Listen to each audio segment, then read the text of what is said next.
अस्सलाम वालेकुम। ये सीसू मूवी, इस मूवी के बारे में काफ़ी टाइम से मैं सोच रहा था कि इस पर एक रिएक्शन वीडियो बनाऊंगा, लेकिन आज मौका मिला और बहुत क्लास की वीडियो आप जरूर देखिए। क्या इसमें एक्शन इसको ढूंढ बताइए। खुशी मनाओ, उसको गिरफ्तार कर दिया। इसके कुत्ते को अटैक करते हैं।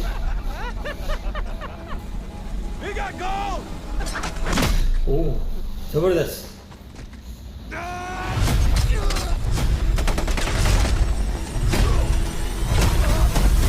क्या हुआ? He was a Finnish commando. He lost his home and his family in the war.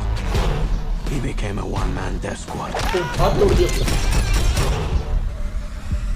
He's one mean motherfucker that you do not want to mess with.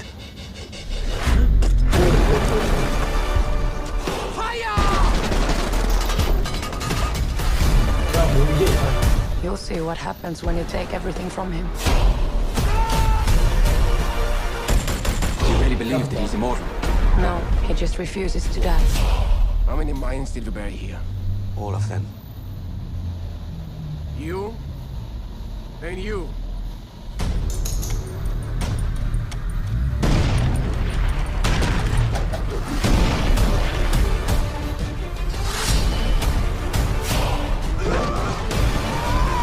This is not about who's the strongest. This is about not giving up. We have a word for that in Finland. Sissu. We might have a problem. Coming soon. क्या बात है भाई, बहुत classy movie है। इस पर भी reaction देते हैं और ये देखते हैं ये वीडियो है कैसी। तो चलिए 12 मिनट की वीडियो, इसको जरूर देखेंगे क्योंकि ये बहुत क्लास वीडियो है। इसका एंड देखेंगे, इसकी स्टोरी समझेंगे कि ये है क्या। तो चलिए वीडियो को प्रॉपर शुरू करते हैं और इसको देखते हैं। ये कहानी 1944 की है, जब दूसरा विश्व युद्ध खत्म होने ही वाला था। इस जंग में जर्मन्स का हारना तय था, इसीलिए उन्होंने लौटते समय रास्ते में आने वाले पूरे के पूरे गांव जलाकर खाक में मिला दिए और उनके रास्ते में आने वाली हर चीज को तबाह कर दिया। लेकिन एक ऐसा भी शख्स था जो इस जंग को पीछे छोड़ चुका था, जिसका नाम था कॉर्पी, और वह अपने घोड़े और डॉग के साथ एकांत जगह में नदी किनारे रहता था। एक दिन उसे पानी के अंदर सोने के कुछ कण दिखाई देते हैं, जिन्हें देखकर उसे यकीन हो जाता है कि जरूर यहाँ की जमीन में कहीं सोना छुपा हुआ है। इसीलिए वह सोने की तलाश में जगह जगह खोदना शुरू कर देता है और अब कई दिनों की खुदाई करने के बाद उसे वह सोने की खदान मिल जाती है, जिसके अंदर बहुत सारा सोना छुपा हुआ था। वह उस सारे सोने को निकाल कर साफ करता है और अगले दिन नहा धोकर उसे बेचने के लिए शहर की तरफ बढ़ने लगता है। लेकिन रास्ते से गुजरते समय उसका सामना नाजी सोल्जर से होता है, जो अपने पीछे तबाही के निशान छोड़कर आ रहे थे। इन लोगों ने अपने ट्रक के अंदर कुछ औरतों और लड़कियों को भी बंदी बना लिया था, ताकि ये लोग उनका इस्तेमाल अपनी हवस मिटाने के लिए कर सकें।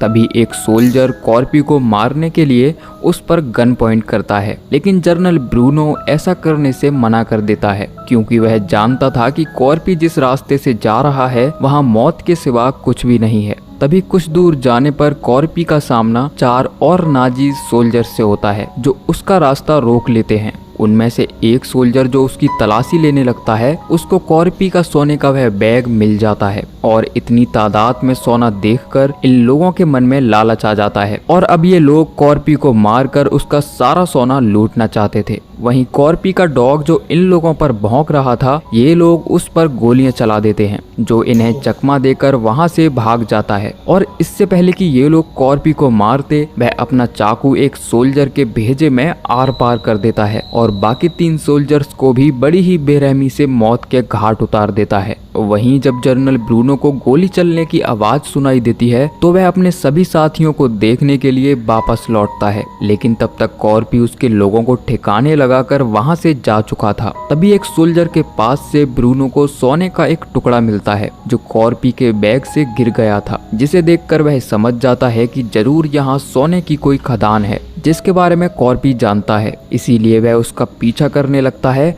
और उस पर गोलियां चलाने लगता है। वहीं कॉर्पी अपनी जान बचाकर वहां से भागने लगता है। तभी ब्रूनो अपने साथी से गोलियां चलवाना रुकवा देता है, क्योंकि कॉर्पी जिस रास्ते से जा रहा था वहां उन्होंने बहुत सारे लैंड माइन्स बिछा रखे हैं। अब जैसे ही कॉर्पी के घोड़े का पैर लैंड माइन पर पड़ता है, अचानक से एक तेज धमाके के साथ घोड़े के चिथड़े उड़ जाते हैं। हालांकि कॉर्पी किसी तरह बच जाता है, जो अपने घोड़े की मौत से काफी दुखी था। अब वह जल्दी से उठता है और जमीन पर बिखरे पड़े सोने के टुकड़ों को बटोरने लगता है। लेकिन तब तक ब्रूनो अपने टैंक के साथ यहाँ आ चुका था और इससे पहले कि ये लोग उसे गोली मारते, वह एक पत्थर उठाकर जमीन में गड़ी माइन पर दे मारता है, जिसके फटने से वहाँ बड़ा धमाका होता है और आसपास सफेद धुंध छा जाती है। अब नाजीज उस पर अंधाधुंध गोलियां चलाते हैं, लेकिन शील्ड की मदद से वह अपना बचाव करते हुए वहाँ से बचकर भाग जाता है। लेकिन ब्रूनो को कॉर्पी का एक लॉकेट मिलता है जिस पर किसी तरह का कोड लिखा हुआ था।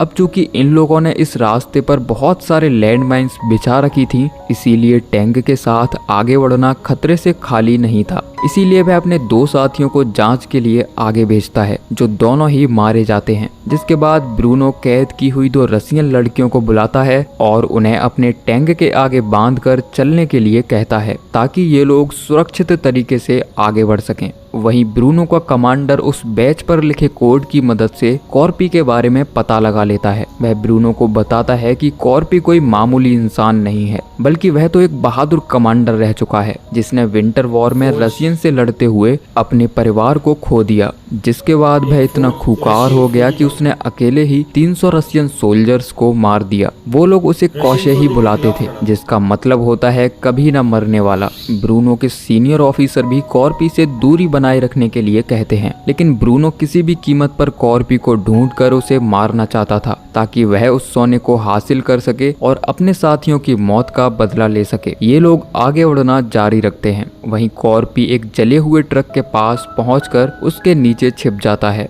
जिसके बाद वह अपने पैर में लगी गोली को बाहर निकालता है और घाव से बह रहे खून को रोकने के लिए उसे कपड़े से बांध लेता है। अब वह कुछ देर आराम करने के लिए वहीं सो जाता है, लेकिन तभी डॉग के भौंकने की आवाज सुनकर उसकी नींद खुल जाती है और वह देखता है कि नाजीज यहाँ आ चुके हैं। वह उनसे बचने के लिए एक ट्रक के नीचे छिप जाता है और फ्यूल टैंक में छेद करके अपनी पूरी बॉडी को डीजल से गीला कर लेता है, ताकि उनके डॉग्स उसे ना सूंघ पाएं। लेकिन जल्दी ही उन्हें फ्यूल टैंक लीक होने के बारे में पता चल जाता है और वो अपनी सभी गाड़ियां रुकवा देते हैं। अब चूंकि कॉर्पी के पास कोई रास्ता नहीं होता, इसीलिए वह उनसे बचकर भागने लगता है। तभी कमांडर बॉल्फ उसके पैर में गोली मार देता है और ब्रूनो उन खतरनाक डॉग्स को उस पर छुड़वा देता है। जिसके बाद कॉर्पी डॉग्स से बचने के लिए अपने कपड़ों में आग लगाकर नदी की तरफ दौड़ने लगता है और पानी में जाकर कूद जाता है। अब जब काफी देर बाद भी कॉर्पी पानी से बाहर नहीं आता, तो वह अपने 3 सोल्जर्स को एक बोट की मदद से पानी में उतारता है और कॉर्पी को मारकर सोने का वह बैग लेकर आने के लिए कहता है।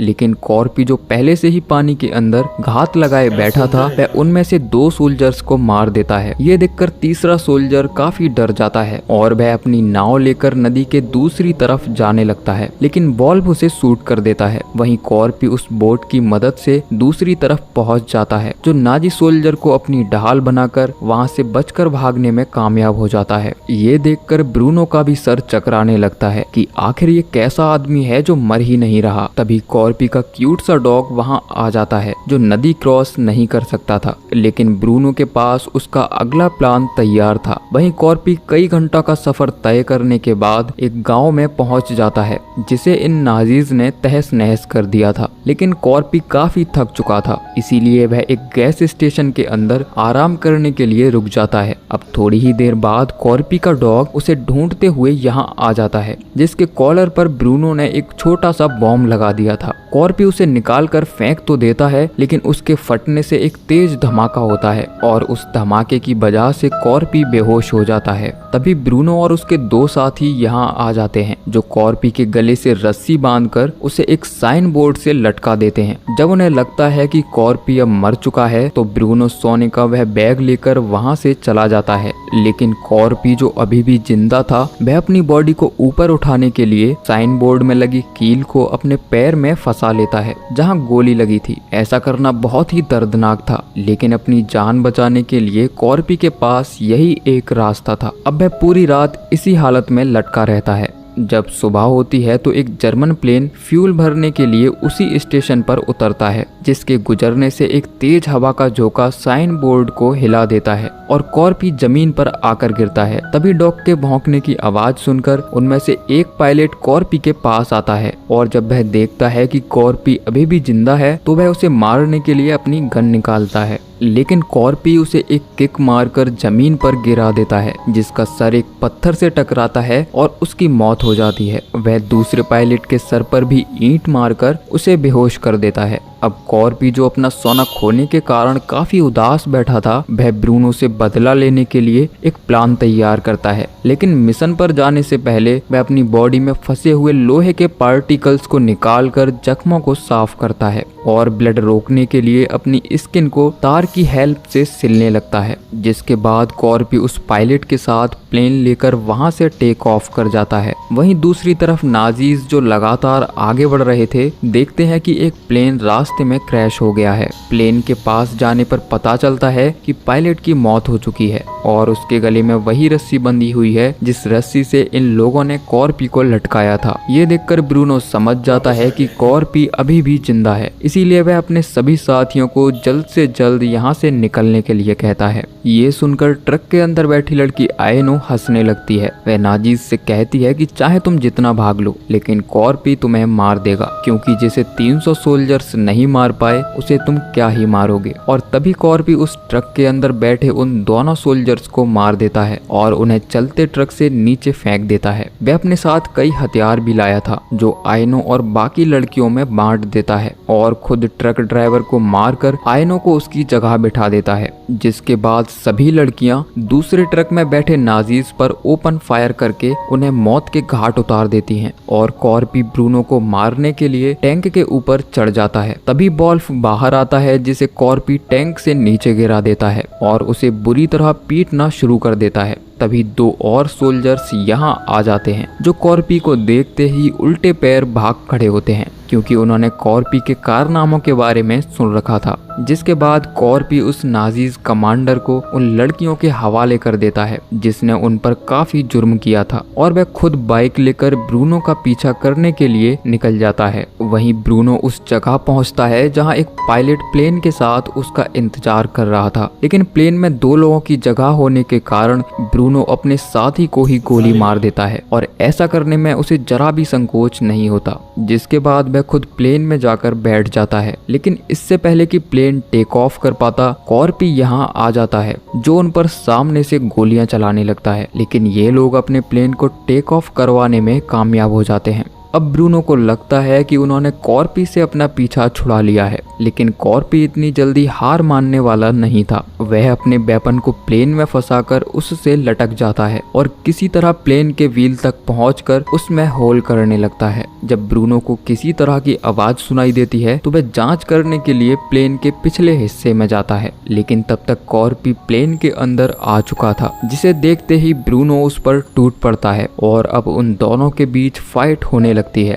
अब चूंकि ब्रूनो भी काफी स्किलफुल फाइटर था, इसीलिए वह कॉर्पी को कड़ी टक्कर देता है और पीट पीट कर उसकी हालत बुरी कर देता है, लेकिन कॉर्पी सही वक्त का इंतजार करता है और ब्रूनो के हाथ में बंधी बेल्ट को बॉम्ब में फंसाकर उसे प्लेन से नीचे फेंक देता है और बॉम्ब फटने के साथ ही ब्रूनो का भी दी एंड हो जाता है। तभी प्लेन अचानक से नीचे की तरफ गिरने लगता है, क्योंकि पायलट को गोली लगने की वजह से उसकी मौत हो चुकी थी और इससे पहले कि प्लेन जमीन से टकराता, कॉर्पी जल्दी से खुद को सोने के बैग के साथ कसकर बांध लेता है। अब जैसे ही प्लेन जमीन से टकराता है तो एक बड़े धमाके के साथ पूरा प्लेन मलबे में तब्दील हो जाता है। वहीं दूसरी तरफ आयनो और बाकी लड़कियां नाजीज का टैंक लेकर नॉर्वे की सीमा में पहुंच जाती हैं, जिनके साथ वह कमांडर बॉल्फ भी होता है जिसे उन्होंने टैंक से लटका रखा था। वहीं कॉर्पी उस दलदल से बाहर आता है जो उस प्लेन क्रैश में बच गया था, क्योंकि जिस जगह पर प्लेन क्रैश हुआ था वहाँ की जमीन काफी दलदल नुमा थी। उसके पास सोने का वह बैग भी था जिसके लिए सभी नाजी सोल्जर्स को मरना पड़ा। अब कुछ दिन बाद का समय दिखाया जाता है जब कॉर्पी नाजीज की बाइक लेकर हेलेंस की शहर पहुंच जाता है, जिसके साथ उसका डॉग भी था। वह जैसे ही बैंक के अंदर जाता है तो सभी लोग उसे देखकर डरने लगते हैं। वह अपना सारा सोना बैंक में जमा कर देता है और बदले में एक बड़ी रकम और बिल्स की डिमांड करता है और इसी के साथ मूवी एंड हो जाती है। तो दोस्तों ये थी कहानी सिसु मूवी की, और ऐसी ही और इंटरेस्टिंग मूवीज की एक्सप्लेनेशन के लिए आप हमारे चैनल को सब्सक्राइब जरूर कर लीजिए। मिलते हैं आपसे अगली वीडियो में।